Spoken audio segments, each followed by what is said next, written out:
Like cooking here. तेल चाहिँ हामी खोल्ने छैन त्यही हामी हाल्दैछौँ अहिले नै किनकि हाल्दा डर लाग्छ यो झोयो गरेन किनकि हामी रिस्क लिन सक्दैनौँ किनकि यहाँ क्यामेरा छ क्यामेरामा पऱ्यो भने गयो बहुत गाह्रो हुनसक्छ हेर्नुहोस् अब यो अन्डाको दुध बोइल भइसकेको छ हुन पाक्न लागेछ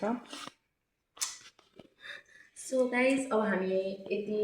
अन्डा पकाउनुसम्मको प्रोसेस हेर्नुहोस् त्यसपछि हामीले चबाउँछौँ त्यसपछि अब यो मटर सबै पकाएर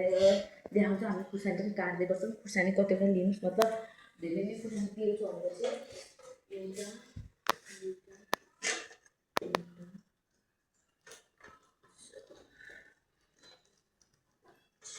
हामी चाहिँ 6वटा युज गर्दैछौँ किनकि हामी पिज्जा खान सक्छौँ अनि मेरो भाइ पनि खानुहुन्छ त्यसले पिरो खान सक्दैन तर यो फ्राइड राइस देखेपछि उता खाइहाल्छ नि हामी सिमला मिर्च चाहिँ हालेनौँ सिमला मिर्च चाहिँ मैले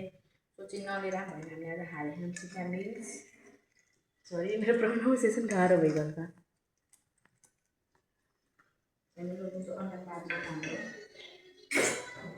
फेरि खुर्सानीलाई धोएर काट्नु होला हाल खसी बाउ यसो त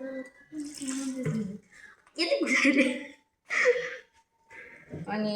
सबै चाहिँ हामीले साइडमा राखिराख्छौँ किनभने सजिलो हुन्छ पछि हामीलाई अब यसलाई यस्तो गर्नुहोस् अनि हाम्रो च्यानलमै हजुरलाई आज चाहिँ हजुरको जो दिदी हुनुहुन्छ नि त्यो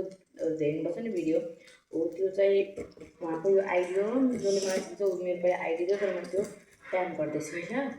अनि लाइक एन्ड सब्सक्राइब जरुर गरिदिनु होला यहाँलाई पनि सपोर्ट गरिदिनु होला अनि हामी एउटा सर्ट्स गराएको थियौँ एउटामा चाहिँ त्यसमा कति धेरै 22जना जतिले लाइक गरिराख्नु छ उहाँले पनि हेर्नु thank you so much I love you too much all my guys अनि हुन्छ पनि चाहिँ सबै खुर्सानी जस्तै खाएको होइन अब अन्डा त म बच्ची छु हल्का दिदी आएर यहाँ पल्टिनुहुन्छ अन्डा आफ्नो अन्डा दिदीले अब पल्टिनुहुन्छ यसरी पल्टाइदिने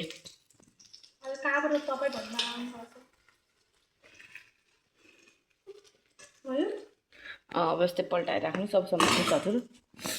अब Sorry, camera back. अन्डा पाकिसकेपछि चाहिँ अन्डा पानिहाल्नु अहिले लागि यति नै हजुरलाई बोइल लाग्न सक्छ त्यस्तो अहिले लागि यति पछि हामीले हजुरलाई देखाउँछौँ प्रोसेस ओके